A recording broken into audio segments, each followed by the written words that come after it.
phone rang at exactly 2:47 in the morning. Jake's sleepy voice, barely opening his eyes, murmured, "Hello? Jake, it's me, Matt. Duty, help me. Shh, I'm in trouble." The car stopped right in the middle of the forest near the old highway. "I'm alone. It's dark here, and the devil knows what's going on."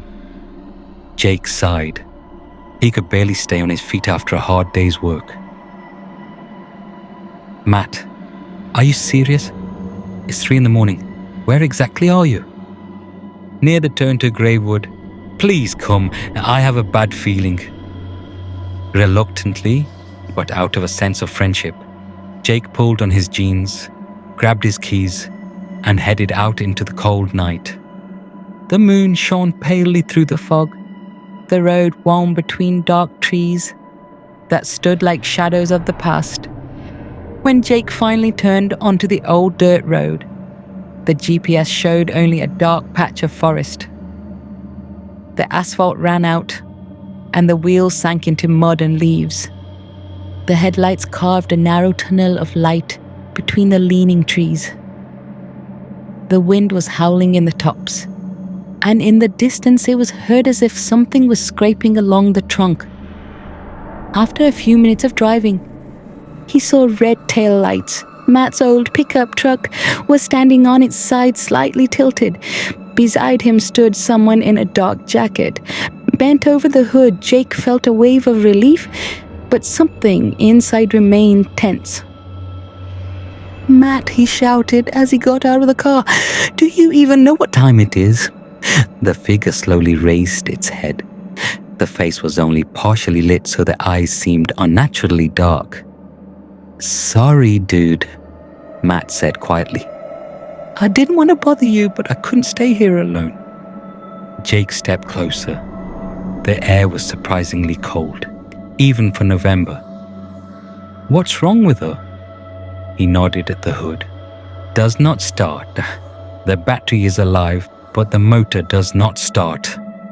Maybe you'll take a look." Jake took the lantern and bent over the engine. The metal was cold as ice. He checked the wires, but he couldn't shake the strange feeling that someone was watching. Not just a friend, something else. "Are you feeling normal?" he asked, keeping his eyes on the engine. "You look like you haven't slept in a week." "I wasn't asleep," Matt answered curtly. "There are some sounds in the forest. There's someone out there, Jake." Jake smiled, trying to lighten the mood. "Well, you just screwed yourself up. Cold, night, old track. That's all." "No," he interrupted. "They are watching." He said it quietly without emotion, as if stating a fact. Jake felt goosebumps run up his spine. He looked at him, and for a second it seemed to him that the shadow of the tree passed right through Matt's body. But when he blinked, everything looked normal. They continued to fidget by the car in silence. Somewhere far away, something crunched like a branch underfoot. Jake raised his head, shined a flashlight into the darkness. Nothing. Only the fog, which was thickening with every minute. "You here?" Matt spoke again, and as in a low, strangely deep voice. Can you take off your cross?" "He shines in my eyes." "What?" Jake was surprised. "Seriously?" "Yes, just take it off." Now his voice became a request, but at the same time there was something imperious in it. Almost an order. Jake felt something tighten inside him. "No, I'm not breaking up with him." "And why?" Then Matt looked up at him. His pupils dilated into black abysses, and his smile slowly stretched, too wide, inhumanly. His skin turned grey, as if the glare of the moonlight was just under his skin. "Because they don't like metal that burns with light," he whispered, and his voice became hissing, double. As if several beings were speaking at once, Jake stepped back. The air around him became heavy. The engine began to hum by itself, and the headlights flashed. illuminating something dark behind the trees. And it was at this moment that Jake understood. It was not his friend who was standing in front of him. Then the face of Matt changed. His mouth began to stretch into an unnatural smile. His eyes turned black as pitch, and his body began to twist at impossible angles. There is a crunch of bones, and the skin stretches like a cloth. Jake jumped back, heart pounding like crazy. Who are you? The entity just hissed. You should have been here already, with us. Jake jumped into his car, hands shaking, heart pounding as hard he could hear his own blood in his ears. He turned the key in the ignition. Once, second, third, only the empty screech of the starter. Well, come on, he rasped, clutching the steering wheel. But the engine was silent, as if the metal had become dead. Even the headlights flickered dimly and went out, leaving him in near total darkness. A soft rustling came from the forest, as if something large had crawled on dry leaves. He turned his head. Matt was standing a few meters away, looking directly at him. Now his body was already twisted. His arms were unnaturally long. His skin stretched like a wet cloth, and his mouth stretched all the way to his ears. A black liquid dripped from the mouth, hissing as it fell to the ground. Matt, God, what's wrong with you? Jake whispered. The creature tilted its head at a strange angle, as if trying to study him. Then she started moving, not running, but as if sliding, quickly, sharply, without a single sound.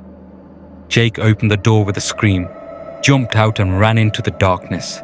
There was a wheezing and rumbling behind him. Yes, something hit his car. The metal crumpled like foil. He ran without looking back.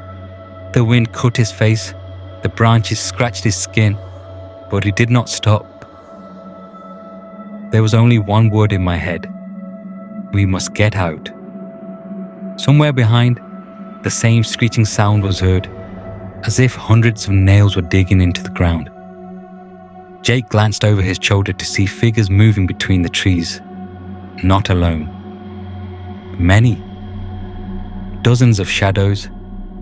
Some crawled. Some ran on all fours.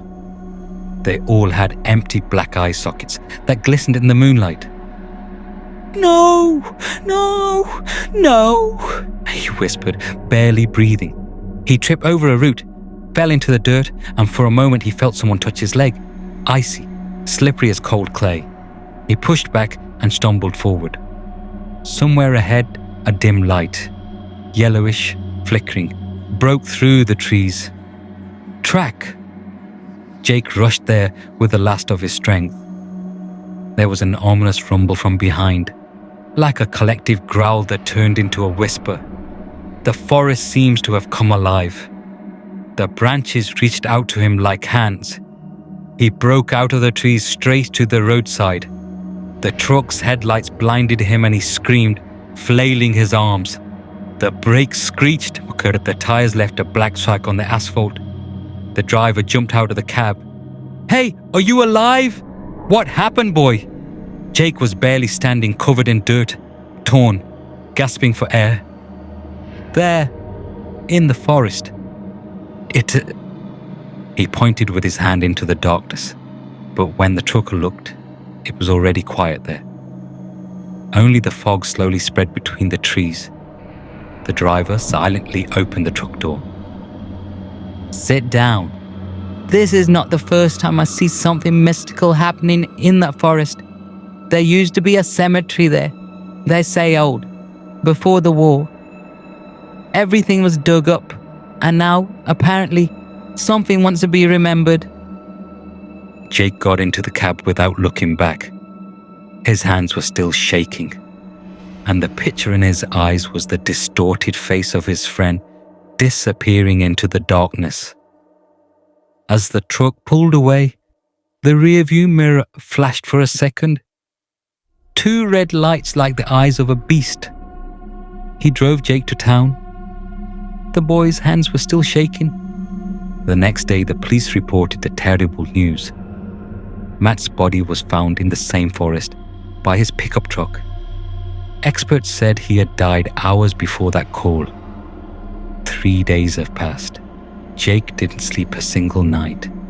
He kept dreaming of Matt standing among the trees, black liquid flowing from his mouth and whispering, "You should have stayed." Police confirmed. Matt was found dead the same morning Jake returned to town. The body was next to the pickup, broken, twisted, as if someone had twisted it with their own hands. Forensic experts indicated the approximate time of death. 6 hours before the call. It didn't fit in my head. Jake saw him, talked to him, touched his car, heard his voice. But the one he was with in the woods wasn't Matt. When he couldn't stand it, he decided to find out more about the place himself. He asked the city library for old archives, county maps, and newspaper clippings.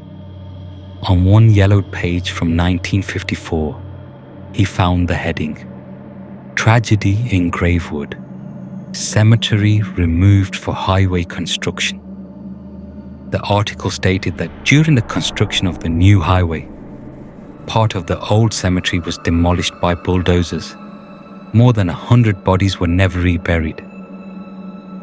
Officials hushed up the scandal. Locals said that at night the workers heard voices from the ground and this equipment often stopped by itself. Then it's even worse. In one of the old legends, it was mentioned that empty lived in this forest, souls who lost their bodies and are looking for the living to borrow them. They can impersonate loved ones by imitating voices and movements. But one thing betrays them: fear of the consecrated metal. Jake felt cold inside. The moment when Matt asked to take it off, he slammed the book shut, but the words were still echoing in his head. He understood. The forest saw him, and maybe he still remembers. That night, he sat in the apartment with the light on. The phone was lying on the table. 2:47 a.m. He looked at the screen, and a chill ran through his body. Incoming call. Met calling. The screen flickered, and a soft, distorted voice sounded in the speakers. "You promised to help me once more." The screen went blank. Jake dropped the phone on the floor and froze, staring out the window. There, in the night mist, something pale flickered between the trees. The face he had seen that night. Since then, he has not spoken to anyone. The windows of his apartment are closed. The phone is switched off. But sometimes, neighbors say, whispers can be heard from his room in the middle of the night. The same whisper. "You should have stayed."